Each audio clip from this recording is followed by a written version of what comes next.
அனைவருக்கும் வணக்கம். பாரத பிரதமர் திரு நரேந்திர மோடி அவர்கள் செய்திருக்கிற ஒரு பிளான், ஒரு திட்டம், அவர் செய்திருக்கிற ஒரு வேலை இன்றைக்கு ஒரு நாட்டை பதறி போய் இந்தியாவிடம் கெஞ்ச வச்சிருக்குது நண்பர்களே. இந்தியாவிடம் மன்றாடி கொண்டிருக்கிற அந்த நாடு எது? என்ன செய்தார் நம்முடைய பிரதமர் இந்த அளவுக்கு அந்த நாட்டை நடுநடுங்க வைக்கிறதுக்கு அப்படிங்கிற பற்றி தான் இன்னைக்கு நம்ம பார்க்க போகிறோம் நண்பர்களே. நம்முடைய சேனலுக்கு முதல் முறையாக வந்திருக்கிறீங்க அப்படின்னா நீங்கள் எங்களுக்காக செய்ய வேண்டிய ஒரு சின்ன வேலை இருக்குது. அது என்ன? கீழே இருக்கிற சப்ஸ்கிரைப் பட்டனை தட்டுங்க. தட்டிட்டு வாங்க நண்பர்களே, வீடியோவுக்கு போகலாம்.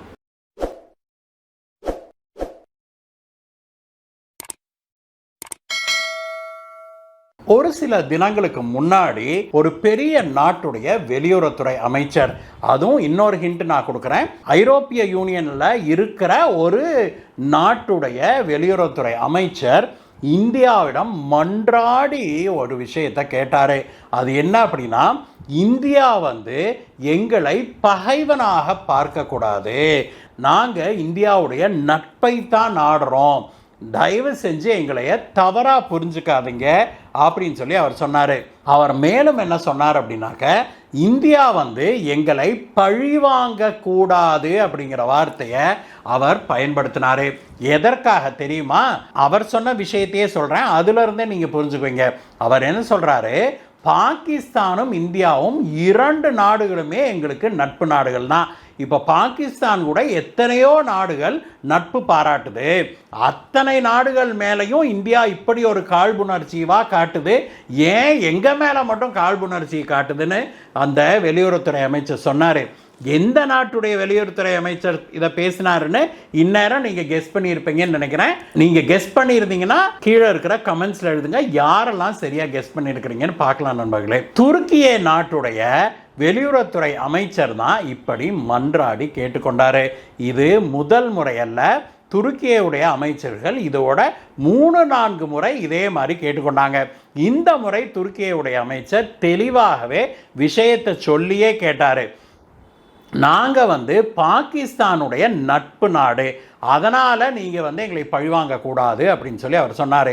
அவர் சொன்னதை நம்ம புரிஞ்சுக்கணும், இந்தியா என்ன நடவடிக்கை எடுத்ததுங்கிறத தெரிஞ்சுக்கிட்டு நம்ம அதை தெளிவாக புரிஞ்சுக்கணும். அப்படின்னா முதல்ல துருக்கியை என்ன செஞ்சுது அப்படிங்கிறத பார்க்கணும் நண்பர்களே. நூற்றாண்டுகளாகவே துருக்கியவுக்கும் இந்தியாவுக்கும் நெருங்கிய தொடர்பு இருந்திருக்குது. ஒட்டமான் எம்பையர் அப்படின்னு அழைக்கப்பட்ட இன்றைய துருக்கி அன்றைக்கு ஒரு மிகப்பெரிய சாம்ராஜ்யமாக இருந்தது. அப்பொழுதே இந்தியாவுக்கும் அந்த ஒட்டமான் எம்பையருக்கும் நெருங்கிய தொடர்பு இருந்திருக்குது. வர்த்தக ரீதியிலும் சரி, தார்மீக ஆதரவு வழங்குகிற ரீதியிலையும் சரி.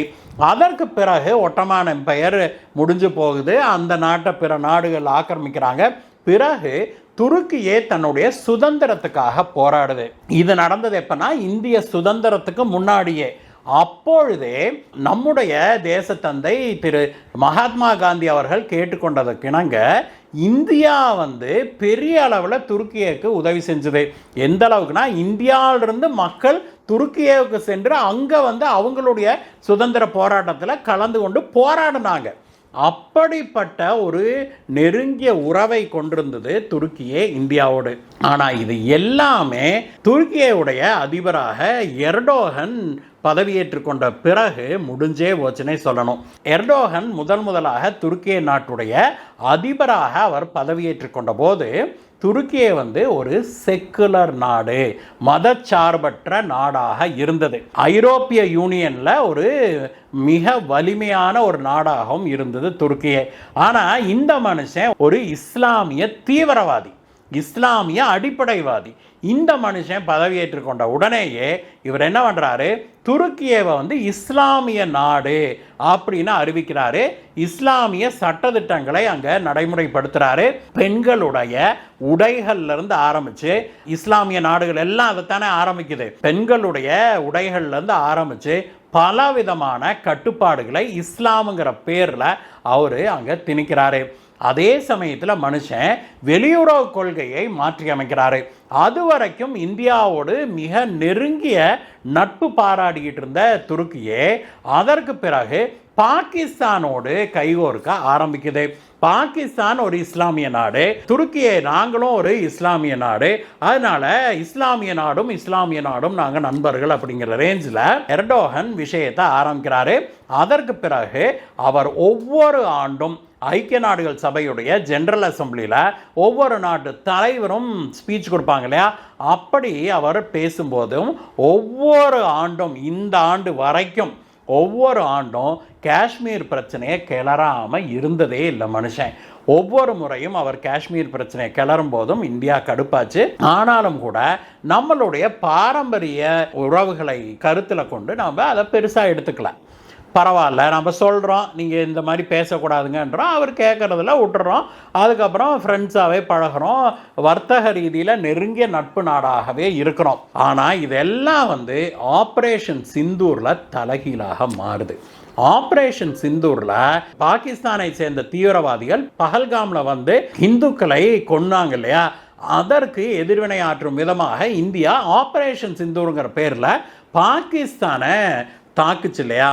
அந்த தாக்குதல் நடத்திய போது பாகிஸ்தானுக்கு நேரடியாகவே வெளிப்படையாகவே உதவி செய்தது துருக்கியே. அதாவது நீங்கள் ஆர்ம்ஸ் சப்ளை மட்டுமல்ல, துருக்கியுடைய ஆட்கள் பாகிஸ்தானுடைய ஏவுகணைகள் ட்ரோன்களுடைய கண்ட்ரோல் சென்டரில் இந்த துருக்கியுடைய ஆட்களே உட்கார்ந்து இந்தியாவுக்கு எதிராக தாங்க சப்ளை பண்ண ட்ரோன்களையும் ஏவுகணைகளையும் மிசைல்களையும் இந்தியாவின் மீது ஏவுனாங்க. இது இந்தியாவை பயங்கரமாக கடுப்பேற்றுச்சு அப்படிங்கிற பார்க்குறோம். அதனால தான் ஆப்ரேஷன் சிந்தூர் முடிஞ்சு ஒரு சில நாட்கள்லேயே இந்தியா பொருளாதார ரீதியில் துருக்கியுக்கு எதிராக நடவடிக்கைகள் எடுக்க ஆரம்பிச்சது. ஆப்ரேஷன் சிந்தூருக்கு முன்னாடி வரைக்கும் பார்த்தோம்னா இந்தியர்களுடைய மிகப்பெரிய சுற்றுலா டெஸ்டினேஷனாக இருந்ததும் துருக்கி அப்படிங்கிறத நாம் மறுக்க முடியாது. ஆனால் ஆப்ரேஷன் சிந்தூரில் பாகிஸ்தானுக்கு துருக்கியை நேரடியாக உதவுச்சுங்கிறத தெரிஞ்ச உடனேயே இந்தியர்கள் துருக்கியை போகிறது வெகுவாக குறைஞ்சிருச்சு.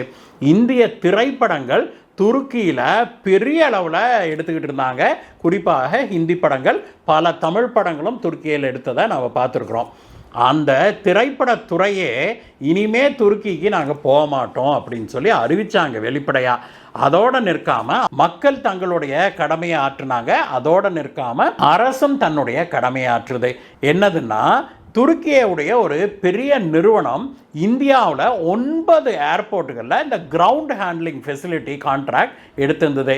1 வருஷம் 2 வருஷம் இல்லை, இந்த செலிபிங்கிற கம்பெனி கிட்டத்தட்ட 14 வருடங்களாக இந்தியாவில் உள்ள நுழைஞ்சு மெல்ல மெல்ல மெல்ல மெல்ல தங்களுடைய பிஸ்னஸை பெரிய அளவில் கட்டி அமைச்சிருந்தாங்க. அதான் 9 பெரிய விமான நிலையங்களுடைய கிரவுண்ட் ஹேண்ட்லிங் கண்ட்ரோலே இவங்ககிட்ட தான் இருந்ததுன்னா பார்த்துக்கோங்களேன். இந்த ஆப்ரேஷன் சிந்தூர் முடிஞ்ச உடனேயே இந்தியா ஒரே ஒரு உத்தரவிட்டது. என்னன்னா, அந்த நிறுவனம் செலிபிங்கிற அந்த நிறுவனத்துக்கு செக்யூரிட்டி கிளியரன்ஸை நாங்கள் ரிவோக் பண்ணுறோன்ட்டாங்க. அதாவது எடுத்துட்டோம், இனிமேல் செக்யூரிட்டி கிளியரன்ஸ் கிடையாதுன்ட்டாங்க. ஒரே நாளில் அந்த நிறுவனத்தில் பணியாற்றிய 15,000 ஊழியர்களை ஒரே நாளில் வேறு நிறுவனங்களுக்கு மாற்றி பணியமர்த்தினாங்க. அந்த நிறுவனத்துடைய கான்ட்ராக்ட் ஒரே நாளில் முடிஞ்சு வச்சு. முடிஞ்சதோடு இல்லை, அந்த கான்ட்ராக்டை அப்படியே வேறொரு இந்திய நிறுவனத்துக்கு இந்தியா கொடுத்தது. அந்த நிறுவனத்துக்கு மட்டும் ஒரே நாளில் 500 மில்லியன் அமெரிக்கன் டாலர் அளவுக்கு நஷ்டம் ஏற்பட்டது அப்படின்னு அந்த நிறுவனமே அறிக்கை ஒன்று வெளியிட்டு ரொம்பவுமே வருத்தப்பட்டிருக்குது. தங்களுடைய அதிபர் எடுத்த தவறான முடிவால் இந்தியா இப்படி ஒரு நடவடிக்கை எடுத்தது. எந்த ஒரு நாடாக இருந்தாலும், எந்த ஒரு சுய மரியாதை கொண்ட நாடாக இருந்தாலும், இப்படி எதிரி நாட்டுக்கு ஆதரவாக நிற்கிற ஒரு நாட்டை அவங்க சகிச்சு கொள்ள முடியாது அப்படிங்கிறத அந்த நிறுவனமும் சொல்லியிருக்குது. இது மட்டுமல்ல, இந்தியாவில் பல பெரிய கான்ட்ராக்டுகளை டர்க்கி நிறுவனங்களுக்கு வழங்குவதற்கு இந்தியா பேச்சுவார்த்தை நடத்தி வந்தது. இந்தியாவில் போர்க்கப்பல்கள் கட்டுகிற துறையாகட்டும், சப்மெரின் கட்டுகிற துறையாகட்டும், இது போன்ற பல துறைகளில் துருக்கிய நிறுவனங்களுக்கு கான்ட்ராக்ட் வழங்கப்பட்டிருந்தது. அதையெல்லாம் கேன்சல் பண்ணுச்சு இந்தியா. துருக்கிய நிறுவனங்களோடு பேச்சுவார்த்தை நடந்து கொண்டிருந்ததை எல்லாம் கேன்சல் பண்ணிருச்சு இந்தியா. இது பெரிய அளவில் துருக்கியவை பொருளாதார ரீதியில் பாதிச்சுது அப்படிங்கிற பார்க்குறோம். அதோட இந்தியா நிறுத்தி கொள்ளவில்லை. அங்கே தான் பிரதமர் மோடி அவர்களுடைய ஒரு தொலைநோக்கு பார்வையை நாம் புரிஞ்சு கொள்ள வேணும்.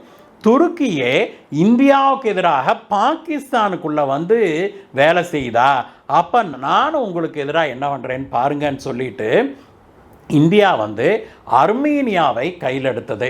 ஆப்ரேஷன் சிந்தூருக்கு முன்னாடியே இந்த அசர்பைஜான் அர்மீனியா சண்டை நடந்தது இல்லையா, அதற்கு பிறகு அர்மீனியா ரஷ்யாவிடமிருந்து தங்களுக்கு போதிய அளவுக்கு பாதுகாப்பு கிடைக்கல அப்படிங்கிறதுனால இந்தியாவை நாடிச்சு.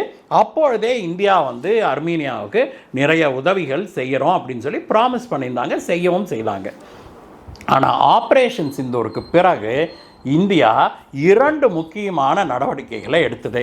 ஆப்ரேஷன் சிந்தூருக்கு முன்னாடியே நாங்கள் பிரம்மோஸ் வழங்குகிறோம் அப்படின்னு சொல்லியிருந்தாங்க, கொடுக்கவும் செய்தாங்க, ஒரு சின்ன கன்சைன்மெண்ட்டு.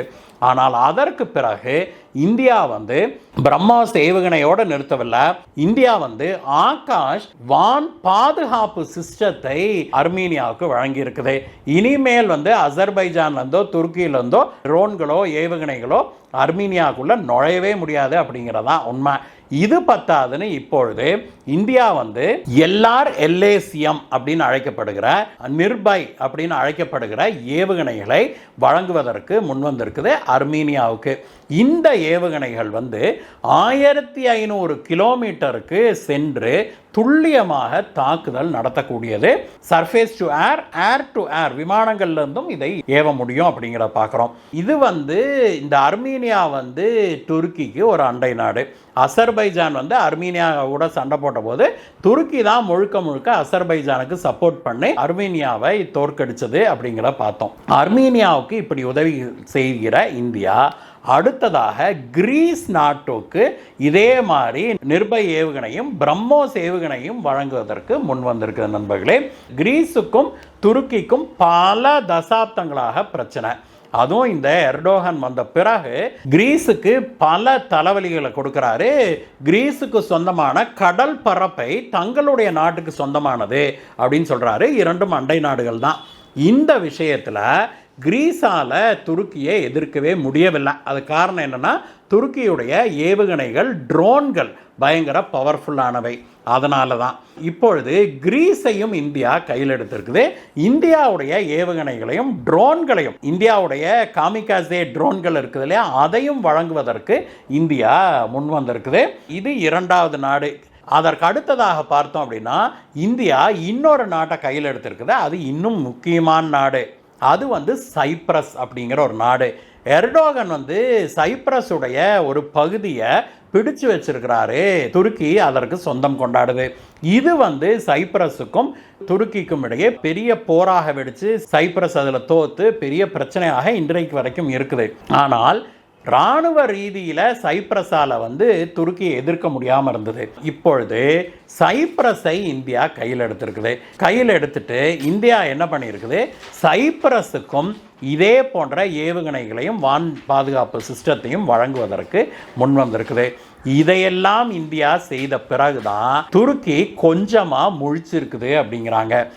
இனிமேலும் இந்தியாவை நம்ம பகைச்சுக்கிட்டோம்னா பொருளாதார ரீதியில் மட்டுமல்ல, தங்களுடைய ஜியோ பொலிட்டிக்கல் ஸ்பியரே இன்னைக்கு இந்தியாவுடைய பாதுகாப்புக்குள்ள போயிருச்சு.